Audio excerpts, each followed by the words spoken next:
রহমান। ধন্যবাদ জয়ন্ত। আমার কথা কি শুনতে পাচ্ছেন?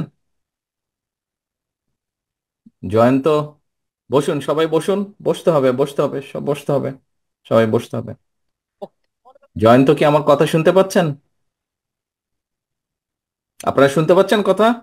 জি জি। ওকে, শাবাশ। বিসমিল্লাহির রহমানির রহিম। নড়াইল জেলা বিএনপি কর্তৃক আয়োজিত আজকের এই দ্বিবার্ষিক সম্মেলনের সম্মানিত সভাপতি জনাব বিশ্বাস জাহাঙ্গীর আলম, মঞ্চে উপস্থিত জনাব আমানুল আমান, উপস্থিত অমিত, আমার ছোট ভাই, উপস্থিত ছোট ভাই জয়ন্ত কুমার, সহ উপস্থিত নেতৃবৃন্দ, আমার সামনে উপস্থিত নড়াইল জেলা বিএনপির 707 জন কাউন্সিলর বৃন্দ, সহ উপস্থিত বিভিন্ন অঙ্গ ও সহযোগী সংগঠনের প্রিয় সহকর্মী ভাই ও বোনেরা, আসসালামু আলাইকুম। আজকে এই কাউন্সিল উপলক্ষে উপস্থিত যেই 707 জন কাউন্সিলর আছেন, প্রথমেই তাদেরকে শুভেচ্ছা দিয়ে আমি বক্তব্য শুরু করতে চাই। একই সাথে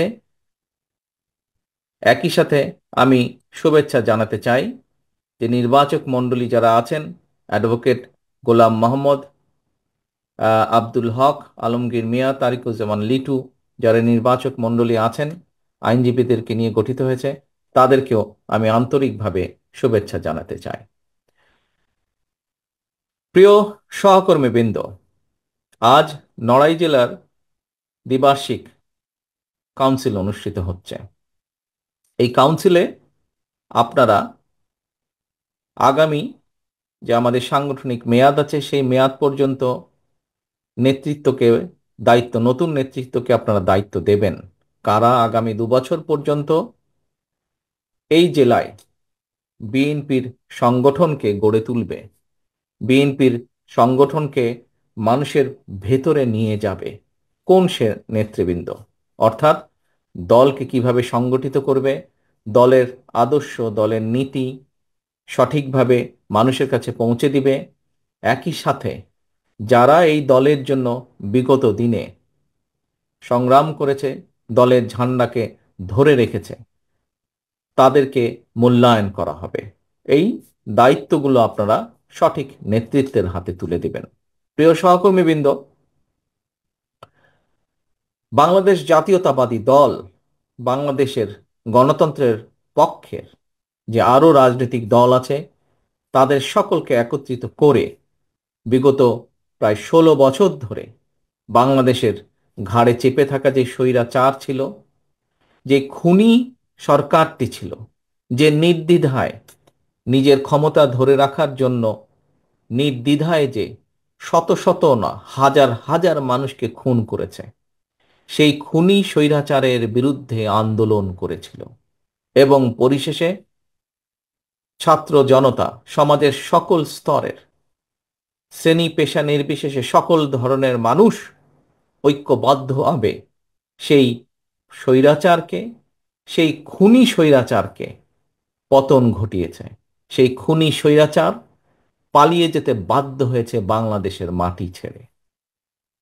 প্রিয় সহকর্মীবৃন্দ, আজ আপনারা এখানে যেমন একত্রিত হয়েছেন, কিভাবে দলের আগামী দিনের নেতৃত্বকে আপনারা ঠিক করবেন, ঠিক একইভাবে দলকে আবার পুনর্গঠিত করবেন, দলের নেতৃত্বকে ঠিক করবেন, ঠিক একইভাবে এখন সামনে সময় এসেছে যেই ভোটের অধিকারের দাবিতে, মানুষের কথা বলার অধিকার, রাজনৈতিক অধিকার প্রতিষ্ঠার দাবিতে বাংলাদেশের গণতান্ত্রিকামী মানুষ এত বছর পর্যন্ত আন্দোলন সংগ্রাম করেছে, কারণ তারা তাদের অধিকার ফিরে পেতে চেয়েছিল।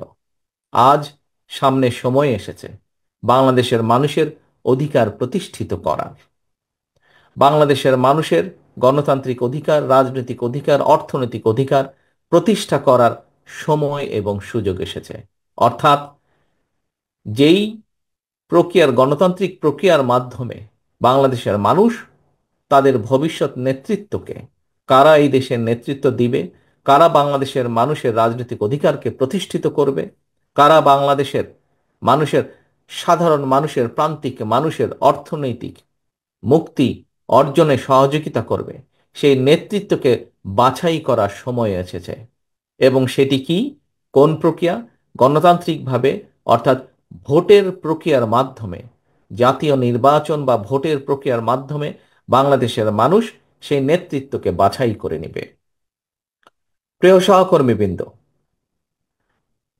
বিগত স্বৈরাচারের সময় বা খুনি স্বৈরাচারের সময়, যেই স্বৈরাচার পালিয়ে গিয়েছে, আমরা দেখেছি তারা কিভাবে বাংলাদেশের প্রতিটি প্রতিষ্ঠানকে ধ্বংস করে দিয়েছিল।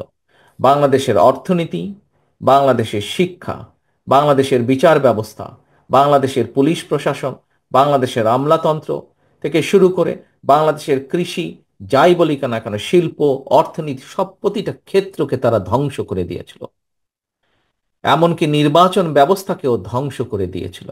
আপনারা এখানে বহু মানুষ আপনারা আছেন, আজ হাজারো মানুষ উপস্থিত আছেন।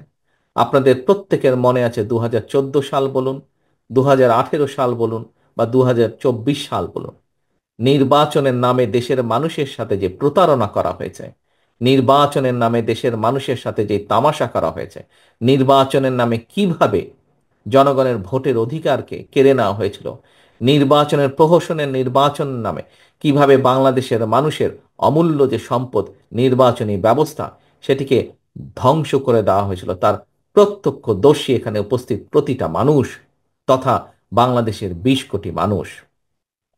প্রিয় সহকর্মীবৃন্দ, এই যে আপনাদের প্রিয় রাজনৈতিক দল বাংলাদেশ জাতীয়তাবাদী দল, অতীতেও অতীতেও যতবার বিভিন্ন স্বৈরাচার এসে বিভিন্ন সময় এই দেশকে, দেশের মানুষের অধিকার যখন কেড়ে নিয়েছিল, এই দেশের মানুষের অর্থনৈতিক অধিকার, মুক্তির সংগ্রামের অধিকারকে যখন কেড়ে নিয়েছিল, প্রতিটা সময়ে বিএনপি জনগণের পাশে দাঁড়িয়েছে। বাংলাদেশের মানুষ বাংলাদেশ জাতীয়তাবাদী দল বিএনপিকে দায়িত্ব দিয়েছে এবং বাংলাদেশ জাতীয়তাবাদী দল চেষ্টা করেছে বাংলাদেশের মানুষের দেওয়া সেই দায়িত্বকে, পবিত্র দায়িত্বকে যথাযথভাবে পালন করার। এবং সেজন্যই আমরা দেখেছি যে বাংলাদেশের মানুষের বহুদলীয় গণতন্ত্রের যে অধিকার, সেটি বিএনপি প্রতিষ্ঠার চেষ্টা করেছে। বাংলাদেশের মানুষের যে প্রত্যাশা সংসদীয় গণতন্ত্র, সেটি দেখেছি আমরা দেশনেত্রী খালেদা জিয়ার নেতৃত্বে বাংলাদেশে প্রতিষ্ঠিত হয়েছে। বাংলাদেশের সংবাদপত্রের যে স্বাধীনতা, কথা বলার যে অধিকার, সেটি আমরা দেখেছি আপনাদের দল বিএনপি যখন দেশ পরিচালনা করেছে, সেই সময় তারা চেষ্টা করেছে কৃষকের পাশে দাঁড়ানোর জন্য। আমরা দেখেছি কিভাবে এই দেশের নারীদের শিক্ষার জন্য দেশনেত্রী খালেদা জিয়া কাজ করেছেন।